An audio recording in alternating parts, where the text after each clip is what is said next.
6 minutos nos separan de las 9 de la mañana, con mucho frío esta mañana, con 4 grados de temperatura. Vamos a recibir a Felipe Martín, que es director de Transporte del Ministerio de Transporte y Obras Públicas. Bienvenido, Felipe, ¿qué tal? Buen día. Buenos días, ¿cómo está? Bueno, el motivo, muy bien, de la invitación fue un poco la sucesión de comentarios casi naturales que surgieron a partir de algunos sucesos, particularmente uno que tuvo como protagonista a un chofer que luego de realizar el viaje desde Rivera en un ómnibus de la compañía Turil, bueno, manifestó aparentemente que había un intruso dentro del ómnibus, que estaba armado, y generó toda la movida que se generó en Tres Cruces. Después a la postre se supo que no, que este hombre no había dicho la verdad. Y dentro de la investigación, bueno, ¿por qué no dijo la verdad? ¿Por qué esa simulación del delito? Y allí comenzaron a aparecer, obviamente, todas las críticas o la polémica o el debate sobre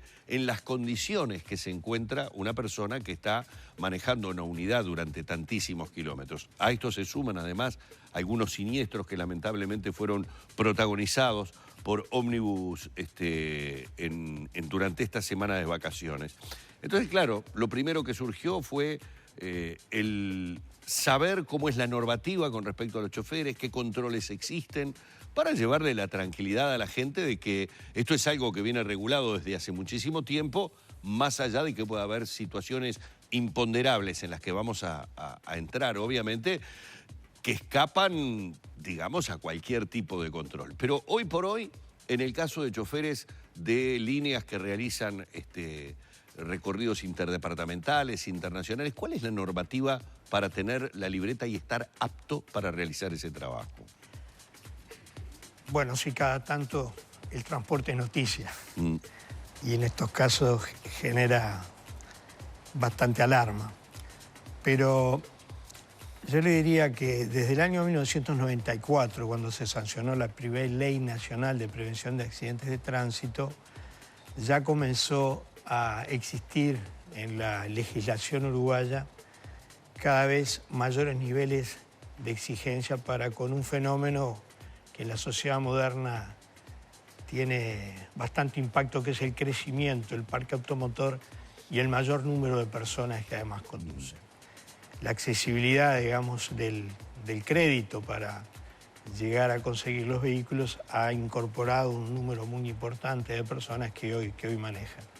En el caso del transporte público, que naturalmente en Uruguay estamos hablando aproximadamente entre todos los reguladores, o sea, reguladores nacionales, reguladores departamentales, hay cerca de unas 200 empresas en total que recorren unos 360 millones de kilómetros por año. Por lo tanto, ahí uno puede percibir que cuando se miran las estadísticas, la participación en los siniestros está por debajo del 1, está en un 0,4-0,5%. Pero no importa, hay que tratar de evitar que haya siniestros, y muy especialmente situaciones como estas, en donde lo que se pone de manifiesto son estas conductas sociales o comportamientos humanos que están un poco en la crónica de todos los días cuando uno mira los noticieros centrales. Las exigencias establecen que más allá de las libretas o las licencias de conducir profesionales, que en este caso, digamos,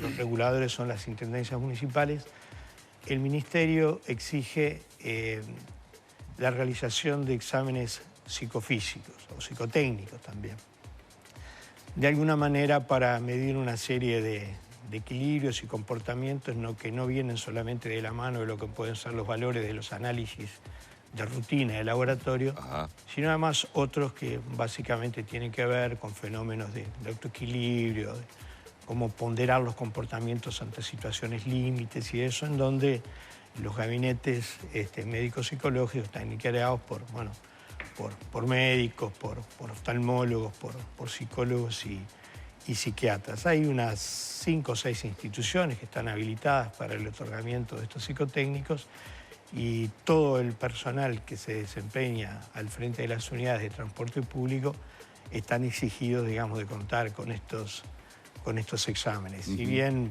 para los choferes más jóvenes las libretas pueden tener vigencias de 10 años, los psicofísicos tienen un periodo de vigencia no mayor a 2 años y que puede ser condicional ante la existencia de algunas patologías que lo que requieren es seguimiento y tratamientos médicos, pero que no inhabilitan la posibilidad de que alguien se pueda desempeñar en su vida profesional como Claro. chofer. Ahora, Felipe, en el caso de determinados tipos diagnósticos, por ejemplo, desde el punto de vista psiquiátricos o que impliquen la necesidad de que ese chofer tenga que consumir medicación, por ejemplo, en el caso de que tenga que tomar ansiolíticos, antidepresivos. Para esos casos, obviamente, el trabajador no tiene por qué dejar de trabajar, obviamente, ¿no? El tema es, para esos casos, ¿se hacen controles más exigentes o con una frecuencia más breve? Bueno, sí, quizá eso habría que analizarlo en la estadística para ver cómo es el resultado de quienes, cada un determinado número de choferes, salen, digamos, con sus exámenes aptos o no aptos. Claro. Porque puede darse el caso... ¿Se revocan, por ejemplo? Y esto es un drama, ¿no? Porque Sí. quien de alguna manera se desempeña en una actividad como chofer y no necesariamente tiene que tener problemas ni depresivos ni psiquiátricos. Puede, al unísono de la biología, ir a partir de los 50 años Sí, claro. perdiendo, ¿no? Sí, sí. Valores de visión, se les pueden disparar, digamos, algunos valores de presión, de colesterol, que pueden inhabilitarlo y pueden de alguna manera inhabilitarlo. Por lo tanto, inhabilitado lo que va a tener que seguramente es someterse a un tratamiento muy riguroso de una vida muy ordenada y muy cuidadosa Para poder cumplir con su para trabajo. poder de alguna manera recuperar, digamos, sus niveles y estar en condiciones óptimas de poder desempeñar la actividad. Claro, porque hay determinadas patologías que tienen una prevalencia muy grande. Digo, La diabetes, por ejemplo. La diabetes, por ejemplo. Que no inhabilita, pero tiene, digamos, un proceso Claro, porque la diabetes que actúa ahí está, puede controladamente sobre la Exactamente. visión, sobre la parte renal, etcétera, que naturalmente genera dificultades para quienes tienen que padecerlo. Desde la Dirección de Transporte o desde el propio Ministerio, ¿se realiza o se estudia o existe algún tipo de estadística con respecto a las causas que generan los siniestros? Es decir, las diferentes causas que van apareciendo. Esto lo digo porque los tiempos van cambiando, las afecciones que se tienen son diferentes. Por darle un caso bien concreto que la gente puede entender, hablar de estrés hace 30 o 40 años atrás era una palabra que ni siquiera existía. Claro. Hoy sabemos que estamos sometidos al estrés. Hablar de los teléfonos celulares hace muy pocos años atrás, con la incidencia que hoy tienen, con el poder y el nivel de adicción que tienen, también era algo que, por ejemplo, nunca iba a ser una causal de siniestro. Y hoy, lamentablemente, uno lo ve, esto sí, puedo decirlo porque lo he visto, uno ve muchas veces a conductores del transporte público, ya sea en ómnibus o como en propios taxímetros, que no pueden evitar el contestar o el estar mirando, fijando la vista en su celular. Cosa que ya en más de una oportunidad aquí el profesor Arturo Borges, que tiene su columna de vialidad, ha sido categórico en decir que es una distracción realmente muy, muy importante. ¿Hay algún tipo de estadísticas? ¿Ustedes van realizando un estudio que pueda determinar, por ejemplo, entre otras cosas, llevamos tantos accidentes que tienen que ver con el cansancio que puede tener, o llevamos accidentes que tienen que ver con sobrecargas horarias que pueda haber, o sobre eso la reglamentación es bien clara y se sabe el tiempo que tienen que estar trabajando efectivamente los choferes en los ómnibus? Bueno, sobre el tema estadísticas y seguimiento de lo que tiene que ver con los siniestros, el año 2007 existe la ley que creó la UNACEF. Es una unidad ejecutora que está en la órbita de Presidencia de la República, que es la que centraliza y unifica todas las políticas de acción común para el tránsito en el país. Y anualmente hace una publicación sobre la estadística de accidentes.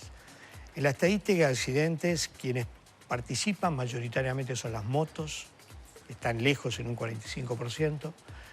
Después le siguen los autos y las camionetas. En tercer lugar están los peatones. En cuarto, los ciclistas. y hay un agrupamiento de otros de un 1%. En ese 1% aproximadamente el ómnibus tiene una participación de un 0,4%. Quiere decir que es una participación menor, pero igualmente hay que internarse en el conocimiento de las causas que lo originan. Porque la diferencia entre un automóvil o una moto o un ciclista y el chofer del ómnibus es que tenemos 50 o 60 pasajeros, a diferencia del automovilista que puede ir solo. Claro, o sea, lleva, digamos, a su cargo, como mínimo, en una unidad completa, entre 43 y 44 pasajeros. Claro, pero lo estoy diciendo no solo para lo que pensamos de ruta y todo. Pensemos en este momento cuántas personas se están transportando a una enorme cantidad de personas en la ciudad, por ejemplo, en el transporte capitalino. Claro, claro, por supuesto. Entonces, en ese sentido es que se ha puesto cada vez más el énfasis en el cuidado y en el control de las exigencias que tiene que tener un chofer profesional. Nosotros estamos trabajando con INEFOP, lo hacemos en el sector de la carga, pero nos consta que la Asociación Nacional de Empresas de Transporte de Ómnibus lo está haciendo también con empresas especializadas.